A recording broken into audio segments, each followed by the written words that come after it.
filthy for you. What new stuff have you been up to? Well, it's interesting. In the last couple of weeks, I went to see a snoring specialist.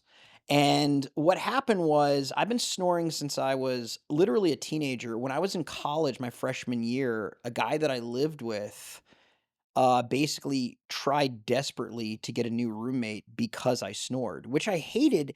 And I don't think he was mad at me per se for that, but it was an unfortunate situation. And it sucks when you go to bed, you're unconscious, you wake up and somebody hates you.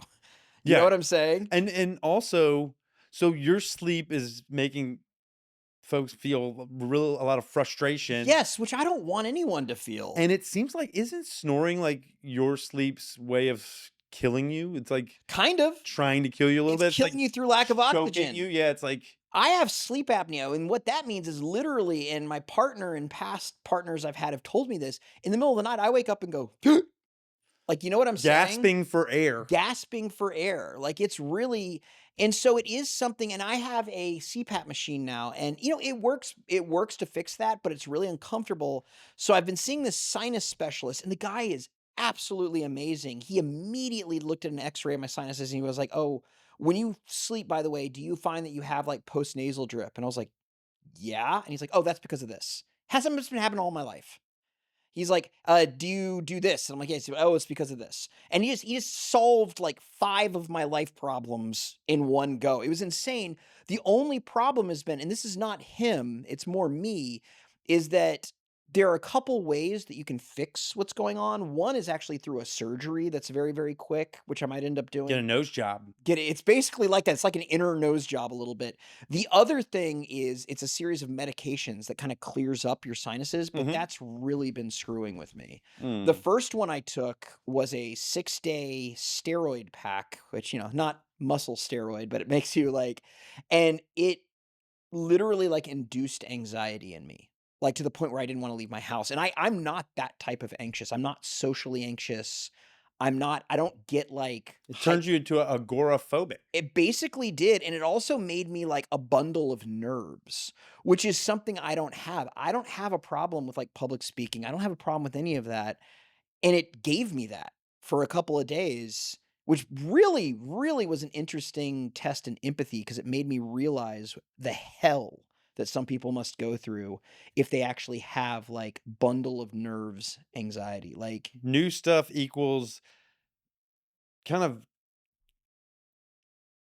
focusing some attention on your health, your physical health, and that took you to a snoring specialist, and you're trying to dial in your schnoz. exactly. And the other thing is he gave me this nasal spray, and it's really, really, really powerful. You actually keep it in a brown bag because it's light sensitive. Whoa. I know it's crazy. I've used it for only a couple of days now because I wanted to wait until the other crap was out of my system. And I feel the biggest pressure like right here.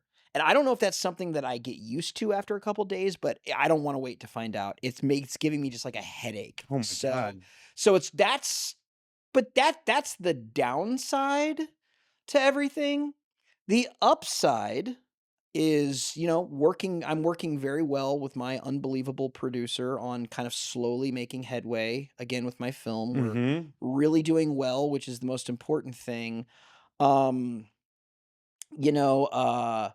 my partner she got invited to go to a conference to attend a conference through her job at Stanford. So she flew to Palo Alto for a couple of days, and I decided while she was gone to just take a little break from editing because And watch all the Denzel Washington. and for some reason, man, it turned into a Denzel Washington phase. And this has been a hardcore rabbit hole. I've been watching interviews with him. It's going to pass. What do you think about Denzel Washington now? Well, in a nutshell, I've always thought that he was a genius. Like, Training Day. I think that he's a genius. Phenomenal film. I think he's a genius. And the thing is, when I was in college, I took a ton of theater classes. I had this theater professor that really loved me, who was like a method trained actor. And I took a bunch of classes with her and I fell in love with theater. And I learned very quickly that there are really 2 types of actors. Okay.